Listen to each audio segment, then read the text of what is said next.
आज हम करेंगे बिजनेस स्टडीज क्लास 12th का चैप्टर नंबर 4 प्लानिंग।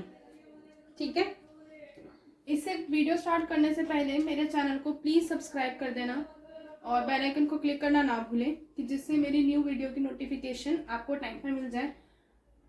और मेरी वीडियो को लाइक और शेयर भी ज़रूर कर देना।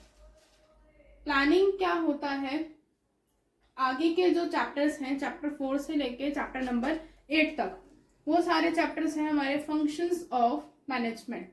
यानी पहले जो है हमारा चैप्टर है वो 4th है प्लानिंग, देन 5th चैप्टर जो होगा वो होगा ऑर्गेनाइजिंग के ऊपर, देन 6th चैप्टर जो होगा वो है staffing, then directing and then controlling. जो फंक्शंस ऑफ मैनेजमेंट है ये जो है मैनेजीरियल फंक्शन ऑफ मैनेजमेंट कहलाता है।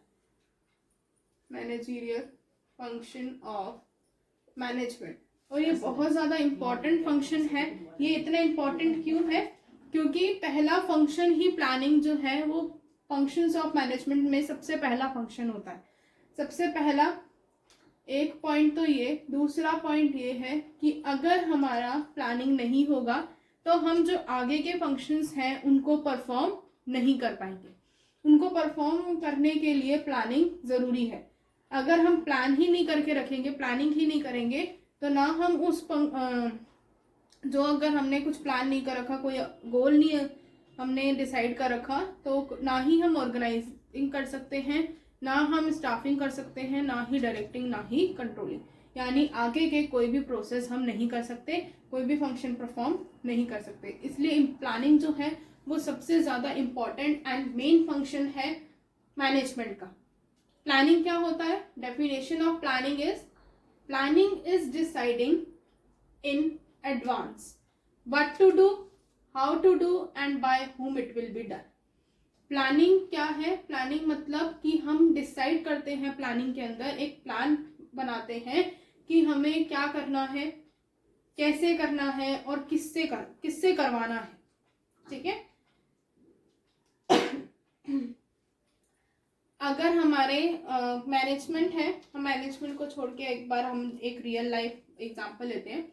जैसे हमारे घर में अगर कोई मैरिज है, ठीक है, अब हमें क्या क्या प्रोसेस करने हैं, क्या करना है, वो सारा हम एक जगह पे लिख लेते हैं कि कैसे करना है, उसको परफॉर्म कैसे करोगे, वो सब हम देखेंगे, किस किस से क्या क्या काम कराने हैं।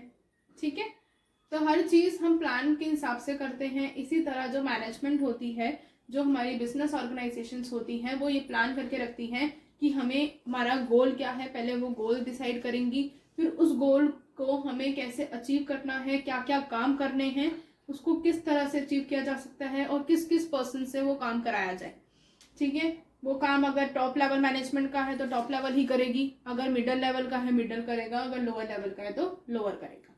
तो प्लानिंग में ये सब कुछ डिसाइड किया जाता है, ऑब्जेक्टिव डिसाइड किए जाते हैं, उनकी पॉलिसीज, उनके प्रोसीजर्स, हर एक चीज डिसाइड की जाती है। Planning seeks to bridge the gap between where we are and where we want to reach. Planning जो है एक गैप जो है कि कहाँ हम खड़े हैं और कहाँ हमें पहुंचना है, उसका जो गैप है वो फिल अप करती है। मान लीजिए कंपनी का पहला साल है, उसने गोल रखा था कि वो 1 लाख रुपए का जो प्रॉफिट है वो कमाएगी बाय, कैसे कमाएगी? सेल्स को इंक्रीज करके। ठीक है, अब कंपनी कहाँ पर थी? स्टार्टिंग पॉइंट पे थी। ठीक है, जब कंपनी का एंडिंग ईयर आया, ठीक है, एंडिंग यानी जो फर्स्ट ईयर, जो फाइनेंशियल ईयर होता है वो एंड आया, ये मान लीजिए कंपनी का 1 अप्रैल को था कि यहाँ से अब बिजनेस स्टार्ट हुआ। 31 मार्च को उसने सारे अकाउंट्स वगैरह क्लोज करे तो उसको पता चला कि उसने 1 लाख रुपए तो नहीं कमाया, 90,000 कमाए हैं, और वो सेल्स इंक्रीज की वजह से ही कमाए हैं। ठीक है, तो यहाँ पर क्या पता चली? कोई कमी पता चली। अगर यहाँ कंपनी 1,10,000 के आसपास भी कमाती तो उनको क्या पता चल जाता कि उन्होंने अपनी पॉलिसीज बहुत अच्छे से बनाई थी। यानी उस गैप को फिल करना होता है कि जहां पर आप खड़े हो और जहां पर आपने पहुंचना है, यानी इस गोल तक हमें पहुंचना है, और जिस गोल के लिए हम काम कर रहे हैं वो सारा प्लानिंग के अंदर डिसाइड किया जाता है। फिर है next importance of planning. Planning की इम्पोर्टेंस कहाँ होती है?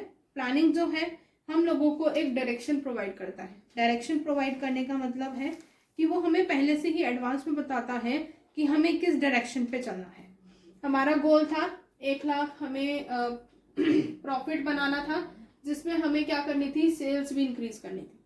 ठीक है, अब प्लानिंग ये इंश्योर करता है कि हमारा क्या गोल है, क्या ऑब्जेक्टिव है, और जो प्लानिंग में हम ऑब्जेक्टिव डिसाइड करते हैं वो अचीवेबल भी होना चाहिए, क्लियर होना चाहिए, अचीवेबल होना चाहिए और सिंपल होना चाहिए। अचीवेबल का मतलब है कोई हवा में बात सोच ली भैया ये हमें हमारा गोल है, जो हो ही नहीं सकता, जिसको हम अचीव कर ही नहीं सकते, वो चीज़ें नहीं होनी चाहिए, अचीवेबल गोल होना चाहिए। तो प्लानिंग में हम डायरेक्शन प्रोवाइड करते हैं कि अगर मेरा ये गोल है तो मुझे क्या क्या काम करने होंगे, तो वो सारी डायरेक्शंस में आ जाती हैं प्लानिंग की। फिर है प्लानिंग क्या है, reduce the risk of uncertainty. Uncertainty का जो रिस्क है वो भी कम करता है। कैसे? हमें नहीं पता कि हमारे फ्यूचर में क्या होने वाला है। मैंने प्लानिंग करते समय कुछ अमाउंट ये सोच के रखा था कि अगर बाद में कोई मिस हैपनिंग हो जाती है, मेरी कंपनी के अंदर आग लग जाती है, कोई चोरी हो जाती है, तो उसके लिए भी मैंने पैसा अलग से रख रखा था। ठीक है, प्लानिंग में ये मैंने सोच के रखा था कि हो सकता है कि नहीं भी हो सकता। तो उस रिस्क से हमें कौन बचाता है? प्लानिंग बचाता है। उस रिस्क को क्या कर देता है? कम कर देता है। एट दैट टाइम हमारे पास इतना मनी होता है कि हम उस रिस्क को कवर कर सकते हैं।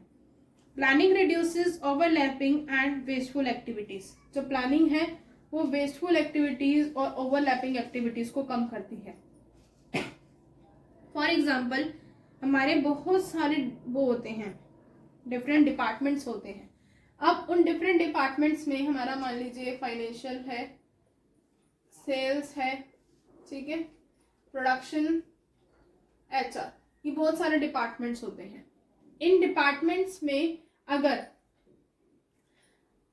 एक मैंने मैनेजर यहाँ पे रख दिया हर जगह पे, ठीक है, अगर मैं इस चीज़ों को प्लान नहीं करती कि यहाँ ये वाला मैनेजर, ये वाला पर्सन काम करेगा, यहाँ ये वाला पर्सन काम करेगा, तो क्या होता, कोई भी पर्सन कोई भी काम कर लेता, ये दोनों किस में लग जाते, एचआर में लग जाते, ये इसमें लग जाता, प्रोडक्शन वाला क्या करता, कुछ भी नहीं करता, प्रोडक्शन में कोई मैनेजर बचता ही नहीं। तो प्लानिंग क्या है, अपनी हमारी ओवरलैपिंग एक्टिविटीज को, जो वेस्टफुल एक्टिविटी है, यहाँ क्या हो रहा है, सारी वेस्टेज हो रही है, जो एक मैनेजर संभाल सकता है वहाँ अगर 2 मैनेजर काम करेंगे तो वेस्टफुल एक्टिविटी है, हम ह्यूमन रिसोर्स का अच्छे से यूज नहीं कर पाए। तो जो एक्टिविटीज हैं वेस्ट होने से बचाता है और ओवरलैपिंग एक्टिविटीज को भी कम करता है। ठीक है, फिर नेक्स्ट है प्लानिंग प्रमोट्स इनोवेटिव आइडियाज। जो प्लानिंग है वो नए नए आइडियाज बताती है। अब हम लोग जब प्लान करते हैं, कोई नया चीज सोचते हैं, तो हमें यह पता चलता है कि हम कौन कौन से नए तरीके को अपना सकते हैं अपने बिजनेस को रन आउट करने के लिए, अपने गोल्स को अचीव करने के लिए। पहले हम मान लीजिए ट्रेडिशनल टेक्निक्स को यूज करते थे, ठीक है, और धीरे धीरे जब थोड़ा हम मॉडर्न टेक्निक्स पे आए, ठीक है, धीरे धीरे जैसे जैसे इनोवेशन बढ़ती जाएगी, जैसे जैसे हमारा थिंकिंग पावर चेंज होता जाएगा, बढ़ता जाएगा, तो हमारे जो आइडियाज हैं वो भी इनोवेटिव होते जाएंगे। पहले ट्रेडिशन फैक्टर्स क्यों यूज करते थे हम लोग, क्योंकि उस समय आइडिया ही इतना था। धीरे धीरे जब हमारी इनोवेशन बढ़ी, हम लोग मॉडर्न मशीनरीज का यूज करने लगे, मॉडर्न टेक्निक्स का यूज करने लगे। तो यानी जिस हिसाब से अगर एक पर्सन बार बार अपनी एक ही प्रैक्टिस करता रहेगा, प्लानिंग बनाता रहेगा, तो उससे क्या होगा, उसके जो आइडियाज हैं वो भी इनोवेटिव हो जाएंगे, नए नए अच्छे अच्छे आइडियाज उसको आने लग जाएंगे। फिर है प्लानिंग फैसिलिटेट्स डिसीजन मेकिंग। जो प्लानिंग है वो डिसीजन मेक करने में भी हेल्प करती है। बहुत सारे ऑल्टरनेटिव कोर्सेज आते हैं हमारे डिसीजन को मेक करने में, और बहुत सारे, जैसे एक ही डिसीजन को लेने के लिए बहुत सारे ऑल्टरनेटिव मिलते हैं। ऑल्टरनेटिव का मतलब है बहुत सारे तरीके मिल जाते हैं उस डिसीजन को मेक करने के लिए, बनाने के लिए। तो प्लानिंग जो है डिसीजन मेकिंग में भी हेल्प करती है और अच्छा एक सुटेबल डिसीजन लेने में भी हेल्प करती है।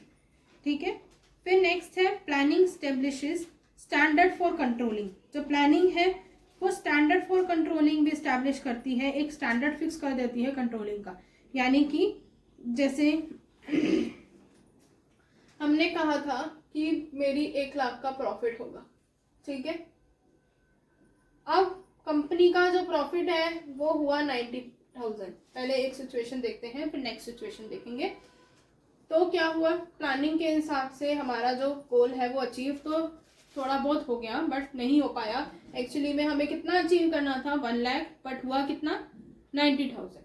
तो क्या हो गया, अचीव नहीं कर पाए। कंट्रोलिंग में हम क्या करते हैं, मेनली जो हमारी एक्चुअल परफॉर्मेंस होती है, उनको हम किसके साथ कंपेयर करते हैं, जो हमारी पहले की जो हमारी परफॉर्मेंस, जो स्टैंडर्ड परफॉर्मेंस होती है, उनके साथ हम कंपेयर करते हैं। Comparing the actual performance with standard performance, तो हमें ये पता चल जाता है कि हमारी कहीं गलती रह गई। यहाँ पर क्या है, मैं 10,000 का प्रॉफिट नहीं मिल पाया, तो ये क्या है, हमारी डेविएशन, गलती है कहीं ना कहीं हमारी पॉलिसी के अंदर, हमारे प्रोसीजर या प्लानिंग के अंदर कहीं ना कहीं कोई गड़बड़ थी या कुछ हमने मिस कर दिया। ठीक है, वो रीजन हम फाइंड आउट करते हैं कि ये भैया डेविएशन आई थी। ठीक है, जैसे ही हम वो रीजन फाइंड आउट करते हैं, तो प्लानिंग जो है वो एक स्टैंडर्ड देता है कंट्रोलिंग को। हमने स्टैंडर्ड का रखा था, ये हमारी क्या है, 1 लाख स्टैंडर्ड है, स्टैंडर्ड परफॉर्मेंस कि हमें 1 लाख चाहिए थे, और ये कौन सी है, एक्चुअल। तो प्लानिंग जो है वो स्टैंडर्ड देता है कंट्रोलिंग को कि वो अपने एक्चुअल परफॉर्मेंस और स्टैंडर्ड परफॉर्मेंस में डिफरेंशिएट कर सके। अब क्या हुआ, इसमें हमें डेविएशन मिल गई। अब हम ये फाइंड आउट करेंगे कि ये डेविएशन आई किस वजह से, हमने कहाँ गलती करी है। अगर हमें वो पता चल जाती है गलती, तो हम नेक्स्ट ईयर से क्या करते हैं, उस गलती को दोबारा नहीं दोहराएंगे। फिर अगर मान लीजिए यहाँ पर 1 लाख का हमारा स्टैंडर्ड था, स्टैंडर्ड परफॉर्मेंस थी कि हमने इतना जो है प्रॉफिट लेना था। अगर हम ले लेते 1,10,000 प्रॉफिट, उतना अर्न कर लेते, तो क्या होता, वो हमारे लिए एक अपॉर्चुनिटी बन जाता। ठीक है, वो हमारे लिए एक प्लस पॉइंट बन जाता। तो हम उसमें भी फाइंड आउट करते कि हमने ऐसी कौन सी पॉलिसी अपनाई, या हमने कौन सी नई, या हमने कौन सा नया तरीका अपनाया जिसकी हेल्प से हमें प्रॉफिट जो है ज़्यादा हुआ। तो इसमें भी क्या हुआ, हम लोगों को दोनों चीज़ों को फाइंड आउट करा, दोनों चीज़ों को, चाहे वो हमारे डेविएशंस हैं, चाहे हमारा कोई प्लस पॉइंट आया है। तो जो प्लानिंग है वो स्टैंडर्ड्स फॉर कंट्रोलिंग को क्या करता है, स्टैब्लिश करने में हेल्प करता है। अब ये चैप्टर जो है बहुत ज़्यादा इम्पॉर्टेंट है। इसमें जो प्रोसेस होता है वो बहुत ज़्यादा इम्पॉर्टेंट है, प्लानिंग प्रोसेस। वो डायरेक्ट क्वेश्चन में भी बहुत बार आता है। ठीक है, प्लानिंग का जो प्रोसेस है, और ये प्रोसेस, जितने भी प्रोसेस हैं आगे हर एक फंक्शन के, वो बहुत ज़्यादा इम्पॉर्टेंट है और सीरीज वाइज होने चाहिए वो फंक्शंस। आज के लिए इतना ही। कल हम नेक्स्ट वीडियो में मैं बताऊंगी नेक्स्ट पॉइंट इस चैप्टर का, नेक्स्ट टॉपिक। आज के लिए बाय।